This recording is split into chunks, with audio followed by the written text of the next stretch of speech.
This weekend, the UFC commemorates Mexican Independence Day for the first time by giving them a full card this weekend, headlined by a title fight with a fellow Mexican, the UFC Women's Flyweight Champion Alexa Grasso, looking to defend her title for the first time against a woman that she snatched it from earlier this year, Valentina Shevchenko. Quickly, a shout out to all of you guys for supporting the new segment, the Quick Pick segment, all the positive feedback, the likes, comments, the new subscribers as well. You guys have absolutely killed it, so I very much appreciate the love and support. Just a quick plug, if you're looking for LFA breakdowns, they'll strictly be found on the Patreon page, link in the description below. And also, if you like doing your own research in terms of studying, breaking down fights, and predicting fights, the MMA Fight Archive has all the direct links to past fights that you need to ensure that you leave no stone unturned when you do your researching. Check the link to the description below. 7-day free trial available for that as well. All right.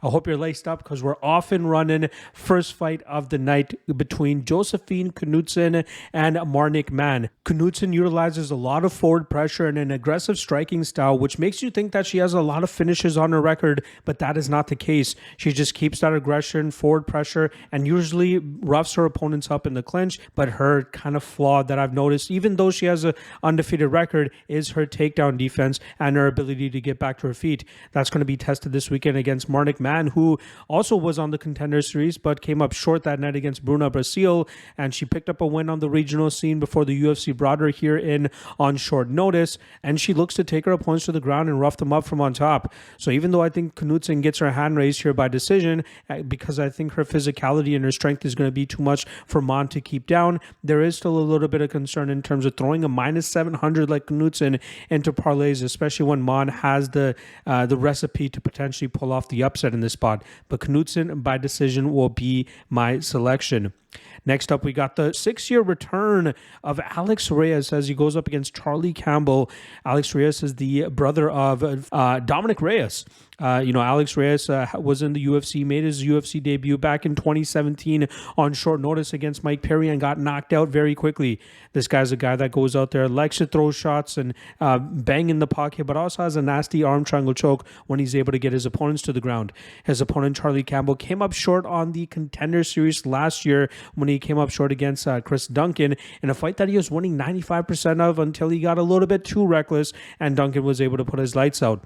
Campbell trains out of the Cerro Longo camp and has a very solid striking game. He utilizes a great calf kick and likes to follow up with shots from with his hands, and then eventually finds the knockout halfway through fights. And that's exactly what I'm expecting here, for him to go out there and really put Alex Reyes to the ringer right from jump and then get him out of there with some calf kicks and then following up with punches and finishing him in the second round. Next up, we got Tracy Cortez going up against Jasudavicius, a very highly ranked flyweight fight here, actually. Two women that could be in title contention very shortly with a couple more wins. But Cortez is coming off of a 16-month layoff as she was originally scheduled to fight Amanda Hebus back in December. Unfortunately, there was a medical issue that kept her out, and now 9 months later, she is ready to go out there and throw down. She's a wrestle-heavy fighter, obviously training out of that fight-ready team, and she has a great coaching staff behind her, great training partners, and she's very difficult to deal with, especially when she's able to get her hands around your hips, get you to the ground, and start grinding you through the mat. Jasudavicius picked up her biggest win last time around against Miranda Maverick in a fight where she came in as a pretty big underdog, but managed to showcase her grappling chops, which allowed her to stay competitive in that fight and then pull off the victory. But I think she's going to be a step behind here in Cortez, who's just way better in the wrestling realm, in my opinion. I think she's very good in terms of scrambles, and that will allow her to stay on top of Jasudavicius here and grind this fight out. Look for Cortez to pick her or get her hand raised by decision. Next up, we got Edgar Chairez going up against Daniel Lacerda. Very fun fight here between two violent men. Daniel Lacerda is currently on a 4-fight losing streak, but Lacerda normally brings the entertainment value, which is why the UFC has decided to keep him around. He was very close to finishing CJ Vergara in the first round of their fight last time around. Unfortunately, he threw the kitchen sink at him, gassed out doing so, and ended up getting finished in the second round. Edgar Chairez, on the other hand, came up short against Tatsuro Taira in his UFC debut earlier this this year, but now with a full training camp going up against another violent man in Daniel Lacerda.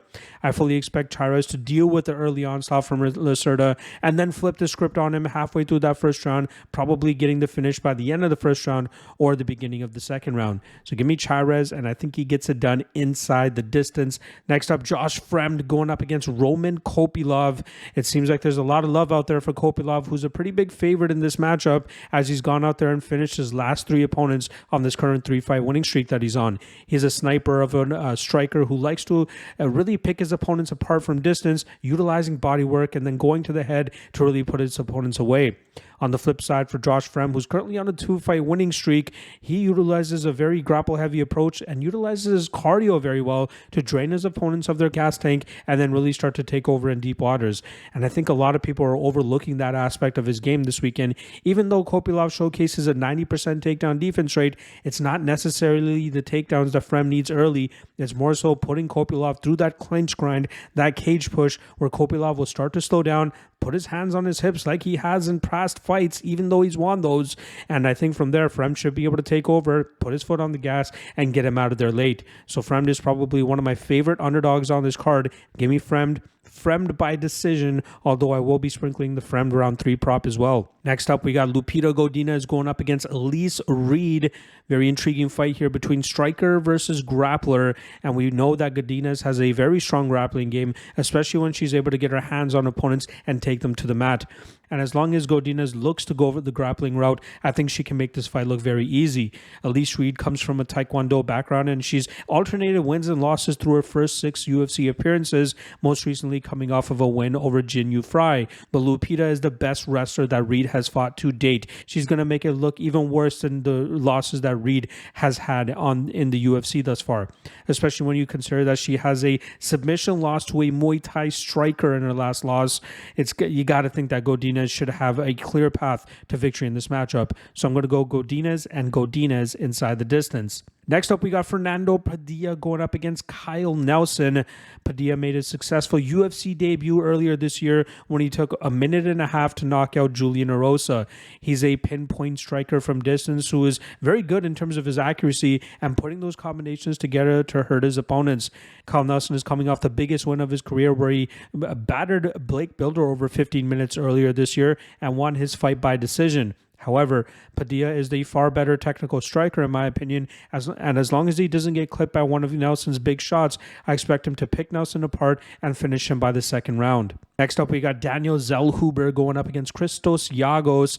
Zellhuber had a very disappointing UFC debut against Trey Ogden, but picked up a big win in his last fight against a tougher opponent in Lando Venata. He utilizes punches from range and really touched up Lando Venata, especially with the jab that he used very effectively. His opponent, Christos Giagos, utilized a heavy knockout power type of performance last time around against Ricky Glenn.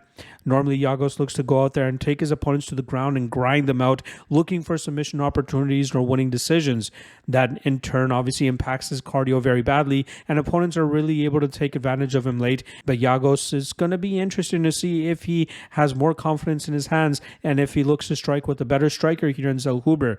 I think that would be a bad situation for him, as Zellhuber will do a great job in terms of treading distance, utilizing his jab, and following up with big power shots afterwards.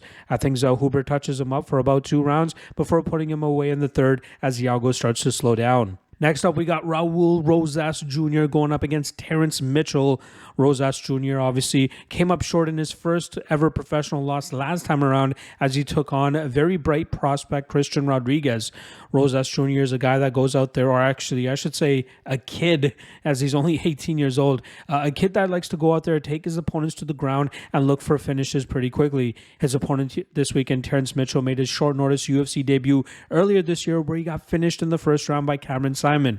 Mitchell is not that great of a fighter coming out of the Alaska FC scene, but Terrence Mitchell was on The Ultimate Fighter years ago where he got knocked out relatively quickly by Kai Kara-France. Mitchell has some slick submissions up his sleeve, but I think he's going to be completely outgunned here on the mat by a guy like Raul, who should be able to get this fight to the ground very easily, find that submission, and get Mitchell out of there quickly. Next up, we got a fight between 2 fan favorites here, as we got Kevin Holland taking on Jack Della Maddalena.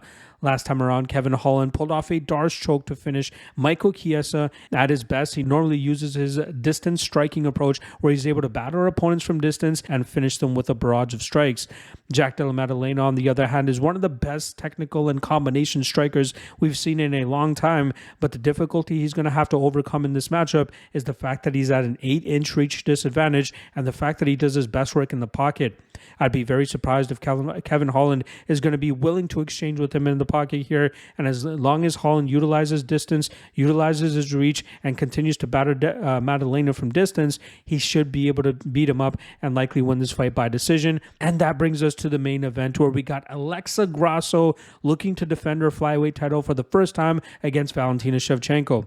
Alexa Grasso had a very solid first round earlier this year when they took on Shevchenko, but then Shevchenko took over in rounds 2 and 3 with the grapple-heavy approach, and then eventually spring the trap when Shevchenko threw a spinning back kick, seeing Grasso jump on the back of Shevchenko and eventually get that rear naked choke.